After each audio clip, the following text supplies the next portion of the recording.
Olivia Newton-John was haunted by the unsolved mystery of her lover who vanished at sea, and never found peace. The movie star died at the age of 73 on Monday after a courageous 30-year battle with breast cancer. She had been involved in numerous relationships throughout her life, but none more perplexing than Patrick McDermott.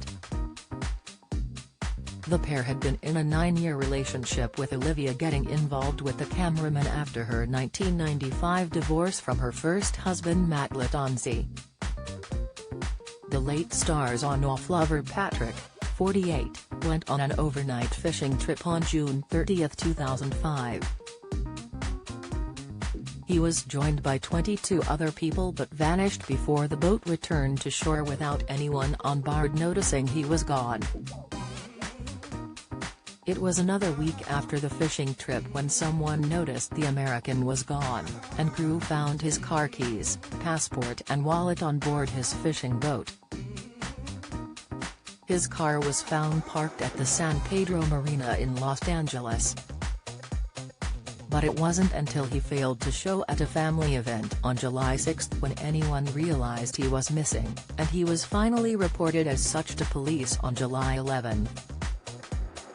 In the 2 decades since his disappearance, Patrick has been rumored to be hiding out in Mexico in a bid to run away from crushing debts. Heartbroken Olivia was on a promotional tour in Australia when her lover vanished.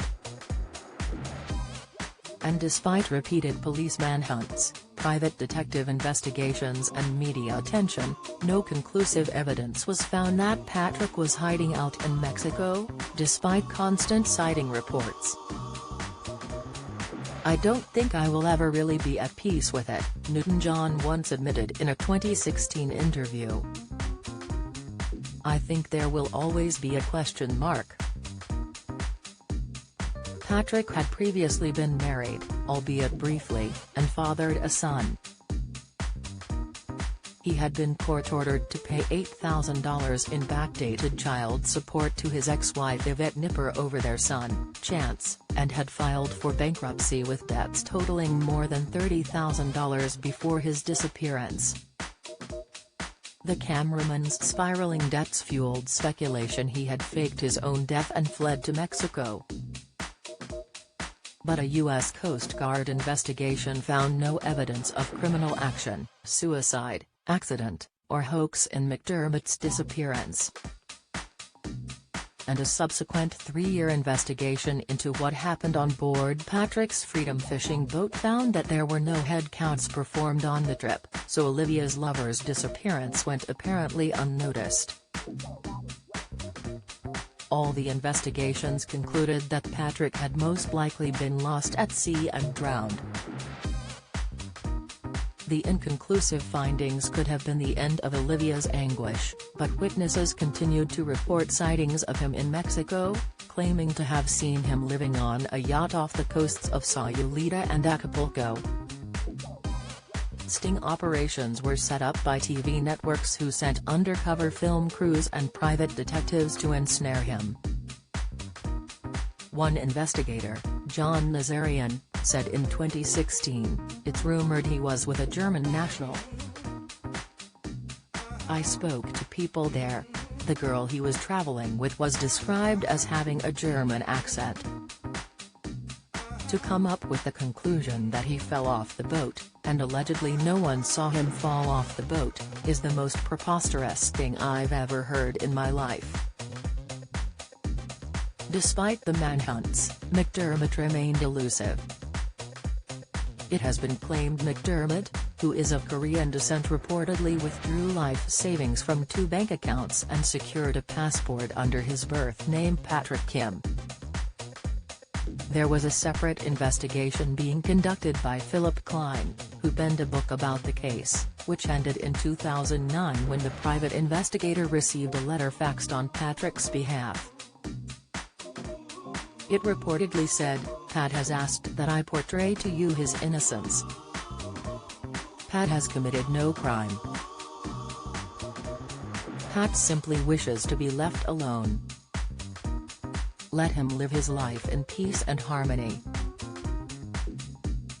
He is safe and has started anew again in a new place both physically and mentally. Stop this search immediately. Klein, who was looking into it on behalf of U.S. TV show Dateline, added, his attorney called from Mexico City and said that Patrick didn't want to be bothered. He hadn't faked anything. He just wanted to get away from the drama. In 2017, Australian gossip magazine, New Idea, published what they believed was proof that Patrick was alive after they received a photograph by U.S. media agency Coleman Rayner showing a man who matched Patrick's description relaxing in the Mexican sunshine with a female companion. The man in the photo was believed to be approximately 60 years old, which is the age that Patrick would be, while a private investigator named Charlie Parker explained to the mag why he thought the man in the photo is Patrick. The widow's peak is exact. The eyes are very similar and the ears extend down on the head the same distance. I believe it is him, the P. I told the Australian magazine. He also concluded he believed the man in the photograph was a 90% match to be Patrick McDermott. But a Canadian couple later came forward and identified themselves as the people in the photograph, debunking claims the pictures were of Patrick. Olivia moved on and put the tragic disappearance behind her. She met her husband John Easterling and married him in Peru in 2008 in an Inca ritual. Patrick's disappearance continued to haunt Olivia into the last years of her life, but she had surrendered to the fact that her former lover was most likely dead. In a 2016 interview with 60 Minutes, Olivia said, "He was lost at sea, and nobody really knows what happened. It's human to wonder. Because whenever you go through difficult times, there's always those concerns. Those are the things in life you have to accept and let go. Of course questions always come up and that's human. But you know, I live on."